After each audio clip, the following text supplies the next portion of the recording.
Déjame que vuelva otro domingo, que nunca acabe el sueño, que nunca haya un Estamos niño. con José Juan Romero, el técnico de la agrupación deportiva Ceuta. Sexto clasificado actualmente de la Primera Federación. Muchas gracias, antes que nada, José Juan, por recibirnos en su día libre, que sabemos que el tiempo es preciado. Muchas gracias. Y bueno, me gustaría empezar preguntándole que nos hiciera a modo de introducción quién es José Juan Romero y cómo ha llegado hasta aquí.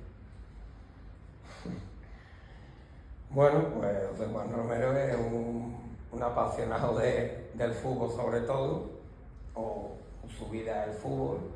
¿Y cómo he llegado aquí? Pues bueno, yo creo que al final he llegado al mundo del fútbol como entrenador de casualidad, o bueno, porque las cosas se empezaron a hacer bien y empecé de crear un equipo en Gerena para matar el gusanillo un poco y para que la gente, los chavales de Gerena tuvieran un equipo senior que no había, ¿no? A partir de ahí la cosa fue bien y bueno, me he visto envuelto en el mundo profesional como entrenador y aunque no sigo sin considerarme entrenador propiamente dicho, porque además no era algo a lo cual yo me tenía pensado ni siquiera dedicarme, pero bueno, al final lo que sí está claro que me iba a dedicar a algo relacionado con el fútbol después de jugar y en esa estamos. ¿Y cuál ha sido la parte más difícil de este viaje? La parte más difícil, bueno, al final la parte más difícil, no sé si catalogar una parte difícil. Quizás lo difícil de esto es que bueno, que el mundo del entrenador al final te vas moviendo por muchos sitios y el tema de la familia es un poco complicado, ¿no? El tener que trasladarla cada temporada a un sitio diferente, entonces preferimos en principio que sigan ellos viviendo su vida, ¿no? Y al final pues sí que es verdad que la parte complicada de este mundo, sobre todo, independientemente de que ya es complicado el mundo del entrenador, pero es el estar un poco apartado de la familia, ¿no? Es la parte quizás más difícil de este mundo, o bueno, del mundo que yo he decidido. Y el lado contrario del prisma, es decir, la parte más gratificante que hace que esto merezca la pena, estar separado de la familia, por ejemplo, que merezca la pena.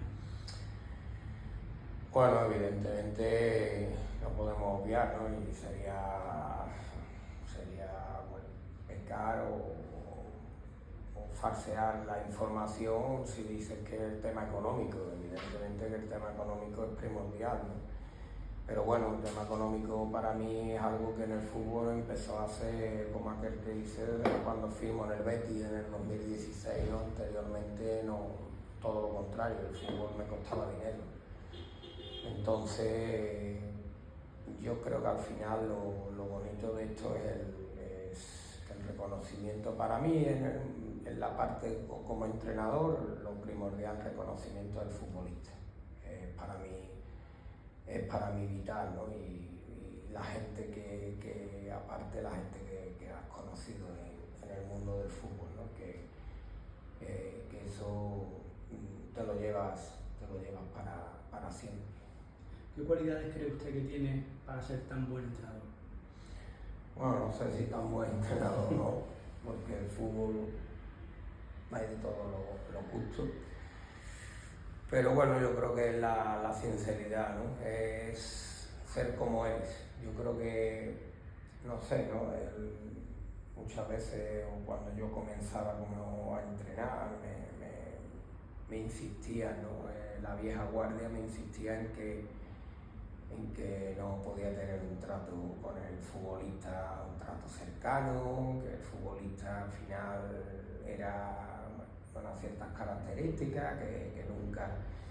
Y bueno, yo no entendía esto, sino desde la misma persona que soy en el día a día la traslado o sigo siendo a la hora del trabajo o del fútbol. Y yo creo que el futbolista al final es el que te tiene que ganar los partidos, es el que tiene que creer en ti, es el que tiene que creer en lo que tú le propones, en lo que tú le muestras y todo lo que no sea con ir con la verdad por delante, donde en ningún momento se sientan engañados, creo que es fundamental. Y aparte de esa verdad, ¿tiene usted algún otro principio innegociable para cualquier jugador que quiera formar parte de uno de sus clubes, del Ceuta en este caso? Bueno, para mí negociable es sobre todo, hombre, tienes que tener talento, ¿no? Pero si ya tienes el talento, una cosa que para mí es fundamental es ser buena persona y sobre todo la capacidad de trabajar en grupo, de ir con el grupo. Si no vas con el grupo y pones primero al grupo a ti, conmigo no vas a ir a ningún lado. Una de las cosas que lo que Ceuta es muy particular es que es una ciudad en la que se reúnen diferentes culturas, diferentes religiones, y en ese sentido a mí me parece que el fútbol es un catalizador y un nexo de unión de todas esas culturas. No sé si usted como entrenador del Ceuta y los jugadores también son conscientes de esa labor social que hacen unir diferentes culturas que existen en esta ciudad, sobre todo como está el mundo hoy. Sí, pero es que yo creo que en general la gente que estamos en el mundo del fútbol debemos de ser muy conscientes, porque bueno, entiendo que también eso se vuelve muchas veces en una locura, estamos sometidos a muchas presiones, sobre todo ya si llega a ciertas categorías, pero es verdad que el fútbol es fundamental, ¿no? en el día a día de la gran parte de la humanidad, ¿no? Es que cuando queremos hablar del fútbol, que por qué otros deportes, que por qué... Yo es una discusión que además siempre he tenido, sobre todo con mi mujer, que no le gusta el fútbol, ¿no? Yo le he dicho que quieran o no, todos aquellos que no les gusta el fútbol tienen que entender que son una excepción, que el mundo, el estado de ánimo del mundo lo mueve el fútbol, es así. Es tan fuerte o tan bonito como lo quieras ver, ¿no? Pero es así. Entonces, en cualquier ciudad, las características que tengan, fundamental el fútbol, ¿no? El resultado del domingo, el cómo vaya tu equipo. Y aquí pues hemos visto, yo llegué en una época complicada porque estaba en tercera, porque no era el Ceuta de antaño, que sí es verdad que hablaban de que aquí tenía una afición, aquí en tercera lógicamente era un poco, no iba con la altura que debe de tener este club, pero sobre todo a partir de la temporada pasada sí es cierto que la ciudad con su equipo ha despertado y ahora si ves por la calle que da igual, ¿no? De la cultura, la religión que sea, que son del Ceuta, ¿no? Y eso creo que es de lo más bonito que yo me voy a llevar en mi carrera, ¿no? Lo que se vivió la temporada pasada aquí, lo que ha resultado ser al final para Ceuta. Los niños van por la calle, los niños ya no son del Madrid o del Barcelona, son del Ceuta, vas por la calle y es una locura y al final pues eso es una sensación maravillosa, ¿no? Pero es maravillosa porque ves la felicidad en la cara de los niños, de los padres, de las madres, de todo el mundo, ¿no? Y bueno, y creo que esto incluso va a ir a más en Ceuta. Usted ya había estado aquí, tuvo una primera etapa en el Ceuta. Ahora cuando volvió, ¿ha notado muchas diferencias? ¿Cuáles son las diferencias y similitudes que tiene esta segunda etapa con la primera? Bueno, la diferencia...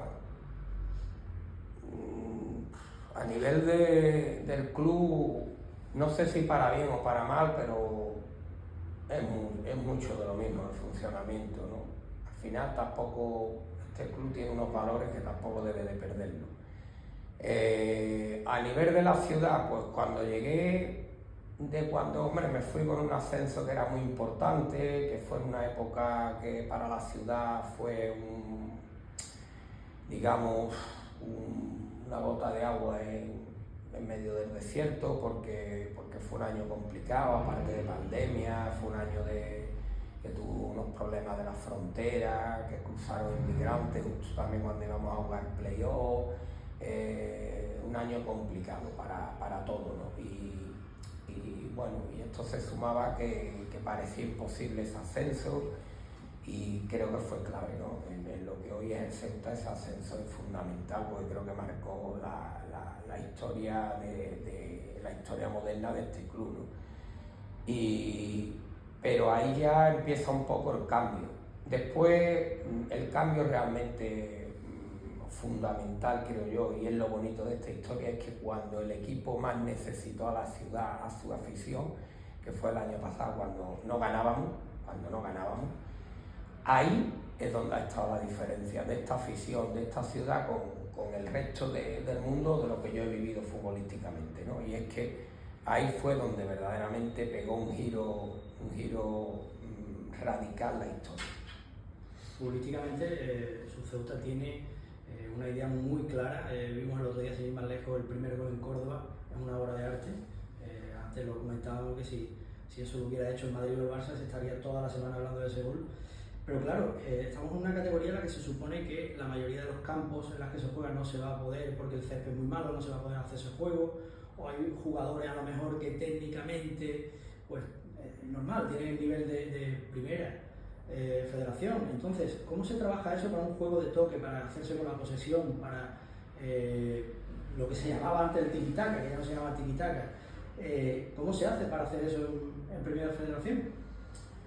Bueno, no, ¿cómo se hace en primera federación? Que para mí es algo innegociable y lo he hecho desde la última categoría del fútbol, de la última del fútbol regional en Andalucía, ¿no? Así empecé a entrenar, así lo creo, lo consigo y da igual. En la categoría que esté hay futbolistas que saben jugar al fútbol, al nivel cada uno en cada categoría. En primera red es más fácil, primera red ya prácticamente eso es ya los campos casi todos están perfectos. La primera red además es un nivel ya muy alto técnicamente, físico, táctico, estamos hablando casi élite a una altura de la segunda división, y aquí es más fácil, mucho más fácil, porque diga lo contrario, para mi idea mucho más fácil aquí. ¿Por qué? Porque la he vivido, la he tenido que ver en campos de tierra y en el barrio, y jugábamos muy bien al fútbol. Eso está ahí, los vídeos y el Gerena cuando comienza. Entonces yo no creo en eso, me lo han ido diciendo toda mi carrera. Cuando suba a esta categoría y no va a poder hacerlo, cuando suba en estos campos no se puede, en esto es mentira. He logrado ascenso ya en todas las categorías, son 9 y en todas, y jugando de esa manera. El fútbol se puede jugar muy bien en cualquier categoría. Y hoy día ya los campos, eso era antes que eran tierra, hoy día ya el que menos tiene un campo cerca artificial que está bien para jugar. Y ya primera red, ni te cuento, primera red ya es fútbol profesional, es casi élite, y los futbolistas están absolutamente capacitados para jugar a lo que les pida. Hablando un poco ya de lo que fue la temporada pasada, usted coge el equipo con 0 puntos, después de 4 partidos en los que no había conseguido ni siquiera pues, un punto, una victoria o un empate. Ganan con el Rayo Majadahonda y pierden 9 partidos consecutivos. ¿Cómo se gestiona eso nada más llegar a un club que dice, madre mía, ¿dónde me he metido? Bueno, como he dicho, lo fundamental aquí es que todos teníamos las ideas claras.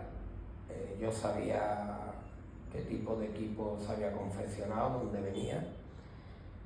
Lo tenía claro la dirección deportiva, lo tenía claro el presidente, lo teníamos claro todo. Y bueno, sí es verdad que después igual tampoco fue lo normal y real lo que hicimos, pero eso no es partido tampoco. Quiere decir, el equipo, de hecho, ahí viene ese momento donde la afición de Ceuta se da cuenta de la situación y bueno, cada domingo se vive una atmósfera en el Moruy impresionante. El equipo perdía y sin embargo la gente se iba ovacionándolo porque el equipo jugaba muy bien, hacía las cosas muy bien, en su máximo, pero detalles te hacían perder, tanto dentro como fuera. Y todos teníamos una sensación, no de la locura que hicimos, pero sí es verdad que todos con la tranquilidad teníamos la sensación de que este equipo cuando ganara, cuidado. Es verdad que nos fuimos a un punto donde era prácticamente imposible, pero prácticamente se hizo posible, pero es verdad que palo el domingo porque merecíamos mucho más, pero volvíamos el lunes, yo los veía trabajar, los veía en el convencimiento. Yo creo que ellos creían más en mí de lo que yo incluso creía que podíamos salvar esa situación. Yo creo que los engañé mucho. Y creo que al final, ¿no?, ellos fueron los que me engañaron a mí. Parecía que yo los estaba engañando a ellos, pero no me engañaron ellos a mí. Hay un momento también en el que yo creo que es el momento clave de la temporada, cuando se pierde la línea en el 93, 2-1, y estuve escuchando un podcast que hizo con Rafa Maínez, el presidente, en el que dijo que aquel día vinieron directamente en el barco aquí al club y se encerraron toda la noche y se dijeron todo lo que se tenía que decir a la cara. No sé si usted recuerda algo de esa noche, porque a partir de ahí el Ceuta encadena 14 partidos sin perder. ¿Algo pasó esa noche en el club? No. Fue mágico, ¿no? ¿Cómo lo resumiría? La fecha clave de la historia es Madrid-Castilla. Esa noche de la balona se tiene una reunión aquí, sí, se habla todo lo que queramos, pero evidentemente es que el equipo lo daba todo, que el equipo no... Quizás esa reunión fue porque en el campo La Balona lo tuvimos todo tan cerca, lo teníamos todo para ganar, se quedan con uno menos, después al rato nos quedamos nosotros, pero es verdad que tenemos opciones muy claras y se termina dramáticamente, nos meten el gol en el 90 y tanto. Entonces fue una situación de explotar por parte del presidente, por parte de un poco quemado todos, y hay una reunión aquí, pero la reunión, como hubo muchas reuniones antes y después, el cambio radical o el momento cumbre viene con la Copa del Rey. Nadie se equivoque, que a nosotros lo que nos da la fuerza, digamos, nosotros necesitábamos un estímulo, algo que nos hiciera creer, y nos lo da la Copa del Rey. Nosotros perdemos Coruña y jugamos el martes ese antedigno de Navidad con una sensación, porque el partido de Coruña fue una locura de partido impresionante del equipo, incluso atraco arbitral, puro y duro, pero perdemos ese partido. Entonces nos hubiéramos ido a Navidad quizás con una sensación de muerto, de si no hemos ganado este partido a Coruña ya no le podemos ganar a nadie porque es lo que hemos hecho. Entonces ese martes hay partido de Copa antes de irnos a las vacaciones de Navidad, martes o miércoles, y eliminamos al Ibiza. Ya habíamos eliminado a Utrera, pero eliminamos al Ibiza de segunda división. Ahí nos vamos a Navidad con una sensación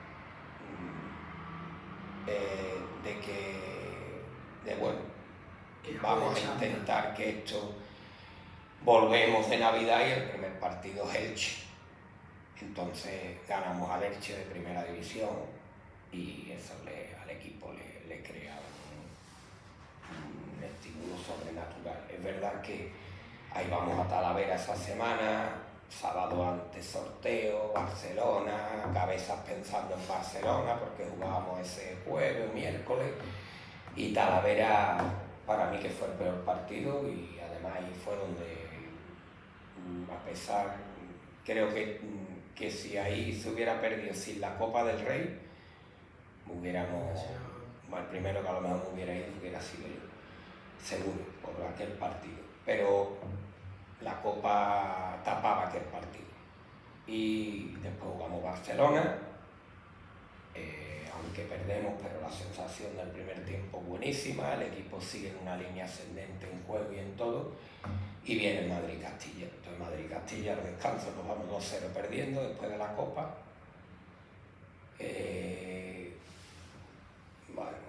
O Madrid-Castilla no, pero creo que fue, bueno, no me acuerdo bien si fue antes Madrid-Castilla o después, ahora no lo tengo claro, creo que no, Madrid-Castilla es antes del Barcelona, perdón, Talavera y viene Madrid-Castilla, antes del Barcelona.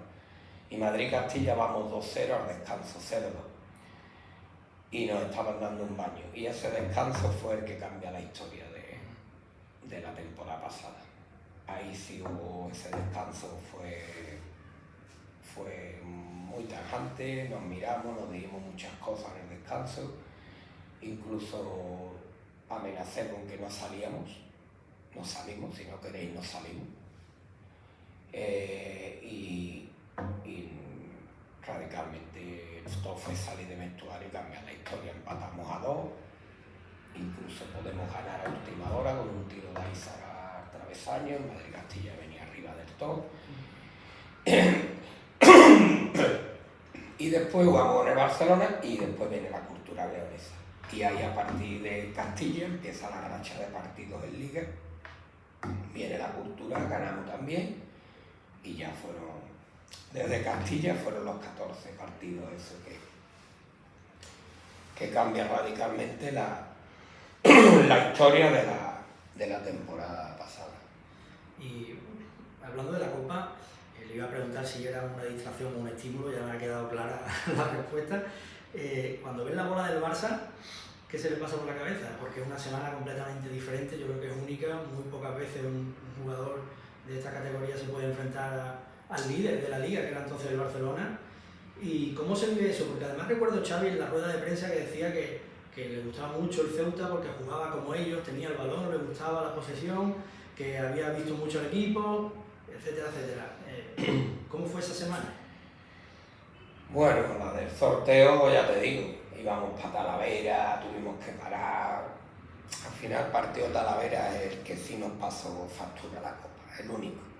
Afortunadamente no echamos falta esos puntos, bueno, no hicieron falta, ¿no?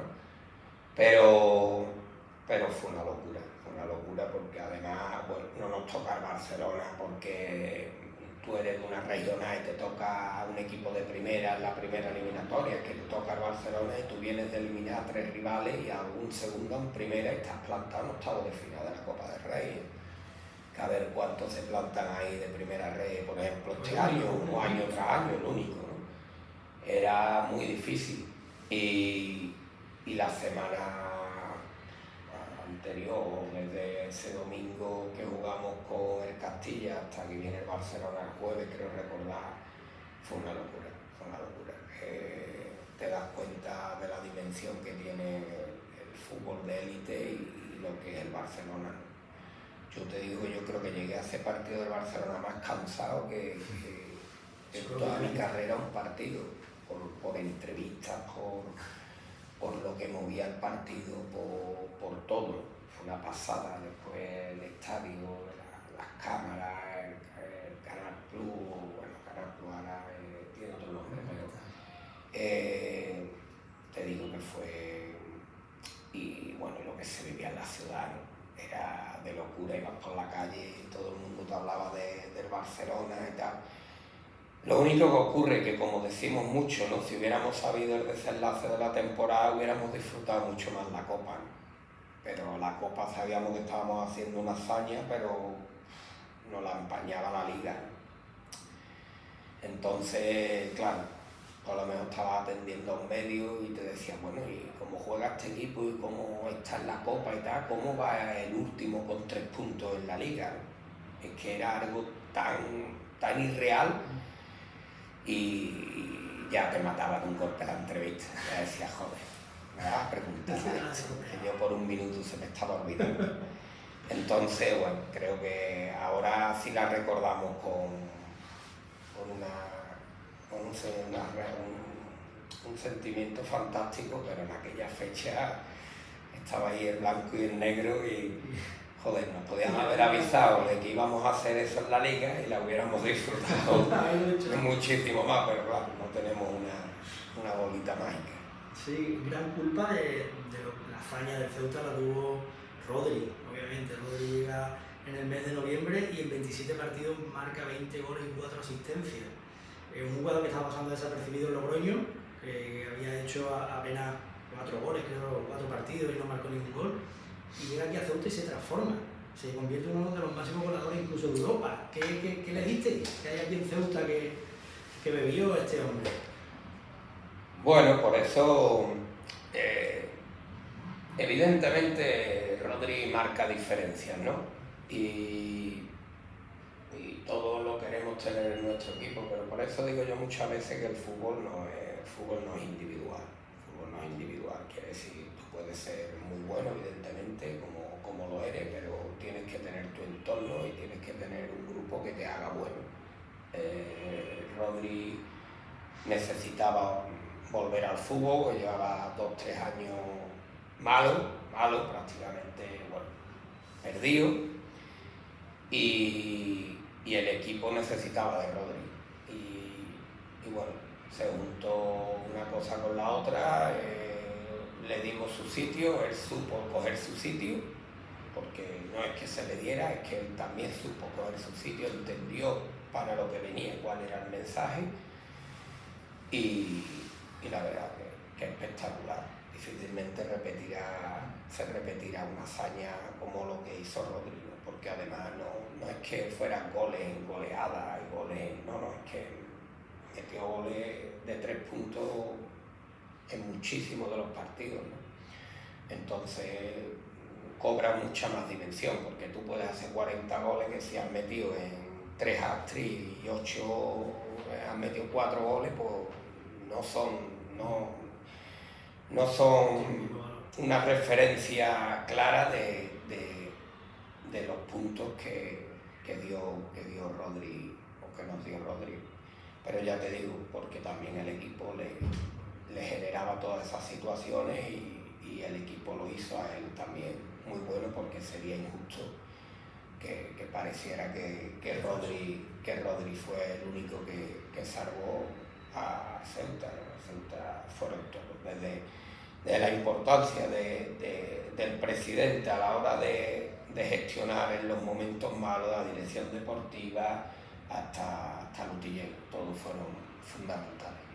Cuando se llega al último partido de liga con la Balona aquí en casa, está a punto ya, la hazaña la tiene en la mano, todavía no había nada confirmado matemáticamente, pero era en casa y el último partido el Ceuta venía de donde venía, estaba imparable. ¿En algún momento llegó a pensar en que se podía romper ese día todo y caer a segunda? Es decir, en decepcionar a la gente después de todo lo hecho. Pues yo creo que al final la gente no caería decepcionada porque hizo una segunda vuelta espectacular, pero claro, no se había conseguido nada todavía.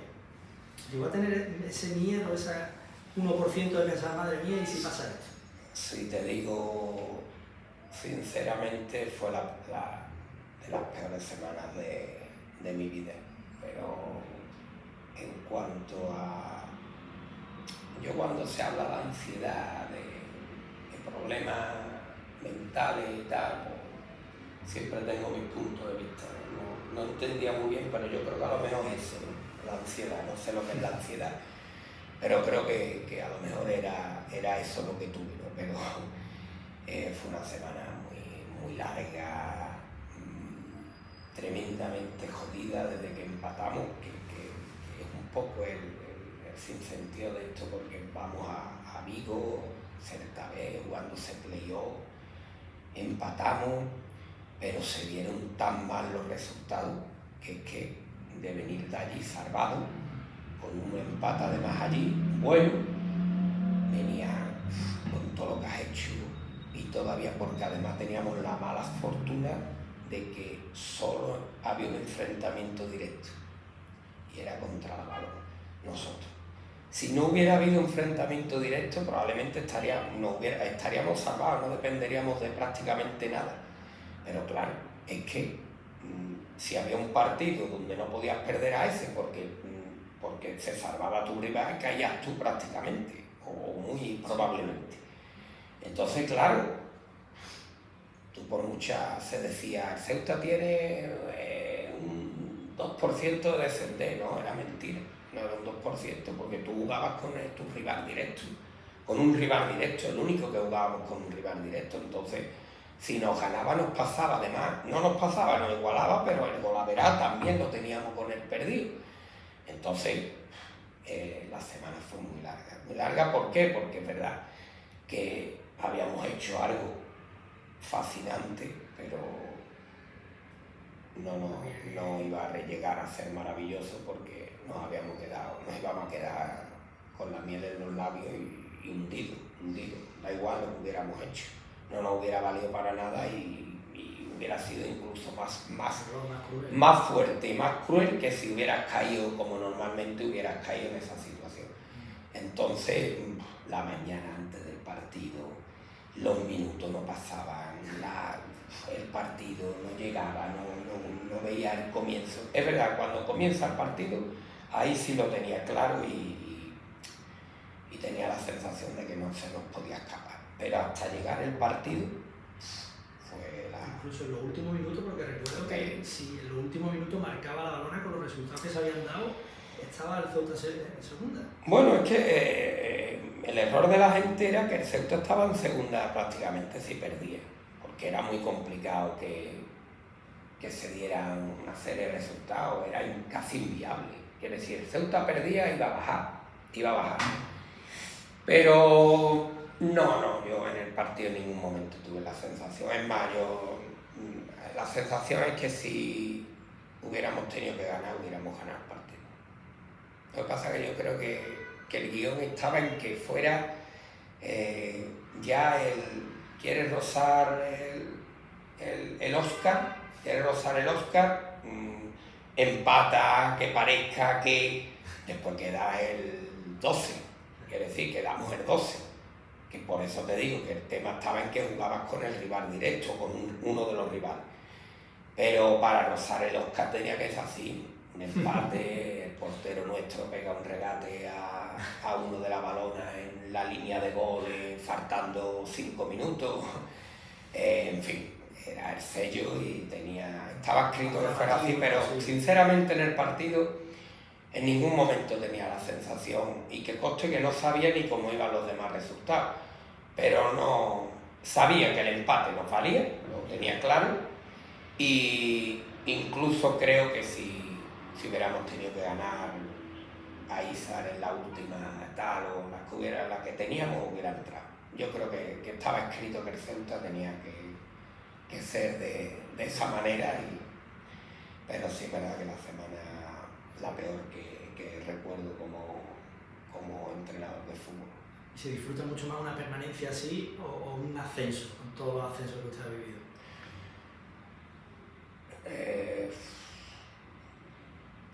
Es que ha habido, depende, ha habido ascensos que han sido muy emotivos. De todo, creo que el de Jerez fue el más, porque también fue una bestialidad lo que hicimos en los playoffs y de la manera que llegamos, cómo llegó el equipo y qué significó para la ciudad, para todo, algo que nadie daba tampoco un duro. Aquel fue un sentimiento muy fuerte. También por verdad, porque fue en un periodo de tiempo más corto. La salvación, si me lo hubieras dicho esto en enero, pues te digo que no habría nada que lo superara, ¿no? Si nos salváramos, lo deseamos mucho, ¿no? Incluso cuando vamos en racha, claro, íbamos así, pero nos costaba salir, porque claro, coger a los equipos que nos llevaba, el que menos nos llevaba tantos puntos. Incluso, no sé, en marzo seguíamos diciendo que era muy difícil, ¿no? Muy difícil. Pero como fue llegando al punto que hasta un mes antes ya veíamos que sí, que nos íbamos a salvar y tal, pues a lo mejor en ese aspecto.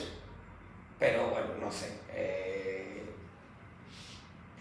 el hito más gordo, probablemente deportivamente hablando es más gordo, pero sí es verdad que los que vivimos lo de Jerez, el ascenso de Jerez, ahí todos discrepamos, todos tenemos ahí un poco de duda cuál poner por delante. Y hablando ya un poco de esta temporada, ¿no? Cuando se acaba la temporada pasada, acaba el partido de la Balona, usted no renueva con el Ceuta, necesita tiempo. ¿De qué dependía esa continuidad? ¿Qué es lo que pasó hasta que volvió a firmar otro año más? Bueno, no... ¿Necesitaba a lo mejor parar después de todo lo vivido psicológicamente? Sí, era un poco pensar. De hecho, el presidente sabía que, solo decía que la primera opción era aquí, pero que no tenía claro comprometerme con nada, ¿no? Quería ver un poco, respirar, ver un poco todo.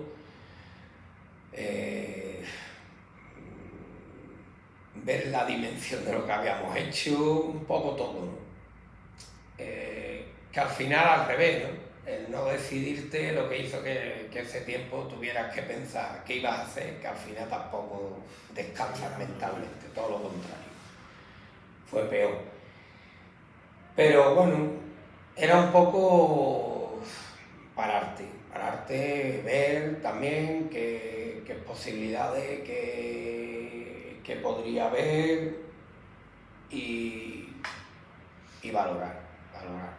Pero sí es verdad que por delante estaba un punto siempre continuar aquí, porque de hecho, bueno, afortunadamente tuve buenas ofertas y sobre la mesa, no inventar, sino sobre la mesa, y decidí quedarme en Ceuta. Cuando decide quedarse, supongo que se imagina o que sabe que el equipo se tiene que reconstruir completamente. Son 16 caras nuevas, si no me equivoco, con respecto al año pasado, perdiendo a piezas tan importantes como Reina, como Rodri. ¿Y cómo se recompone un equipo así? Que tiene que empezar desde cero otra vez. ¿Cómo se hace eso? ¿Cómo se gestiona esa situación? Bueno, es verdad que cuesta, porque tienes que...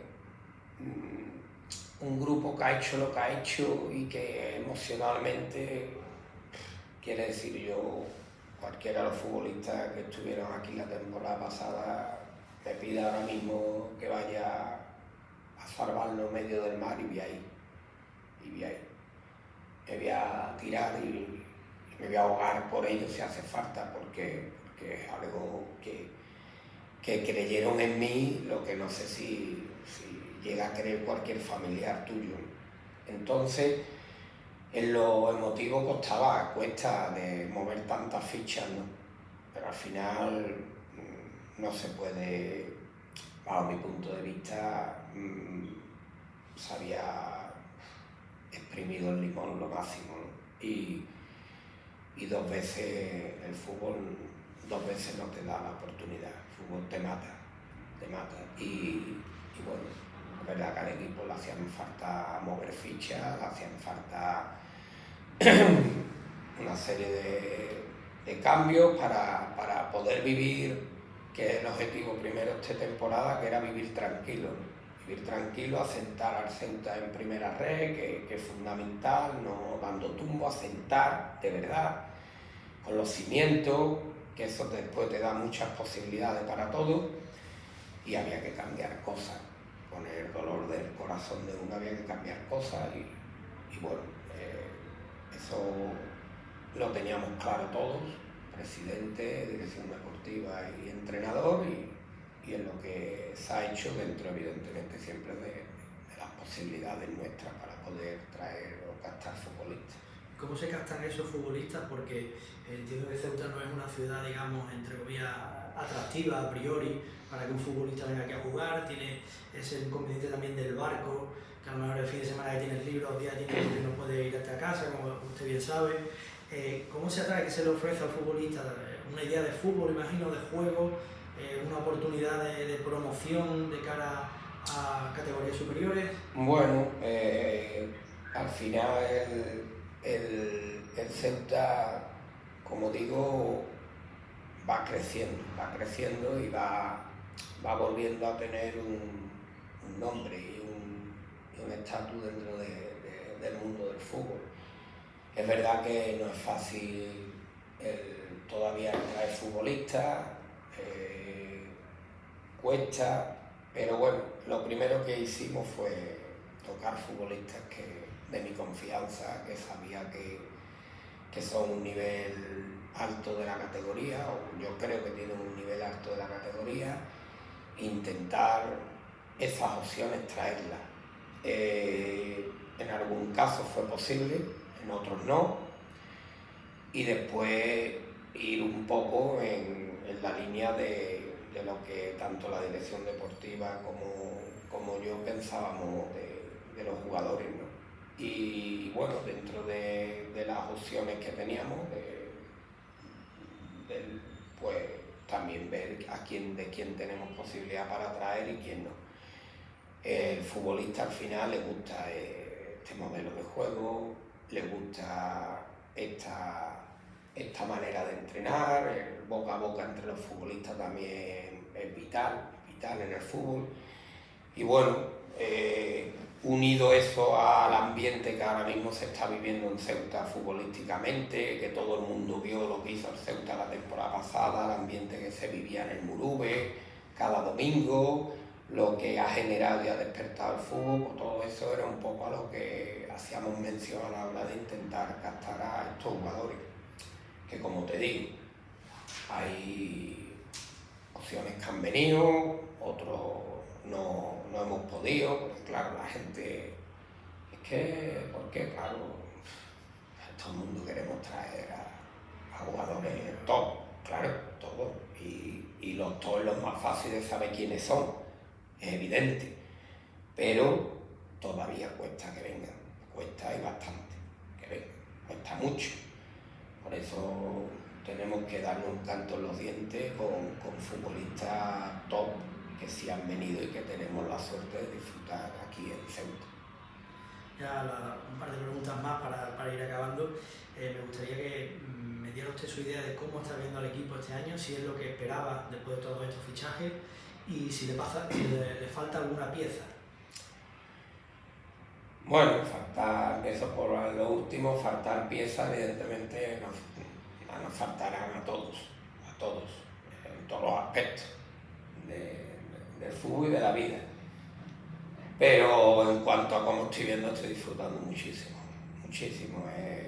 Quizás de esos equipos que me siento absolutamente realizado, viéndolos jugar, viéndolos entrenar, viéndolos trabajar, que a su vez lo trasladan cada semana al verde. Creo que tenemos muy claro lo que queremos hacer, muy claro, este equipo lo tiene clarísimo. Y bueno, creo que en tiempo incluso han mejorado las expectativas que yo tenía en un principio, han mejorado. Y todavía con el margen de mejora que puede tener y que va a tener, ¿no? Seguro, convencido que lo va a tener. Sí, es verdad que hay un factor que nos está faltando, que es complicado, porque es complicado que no metamos más goles con todas las acciones.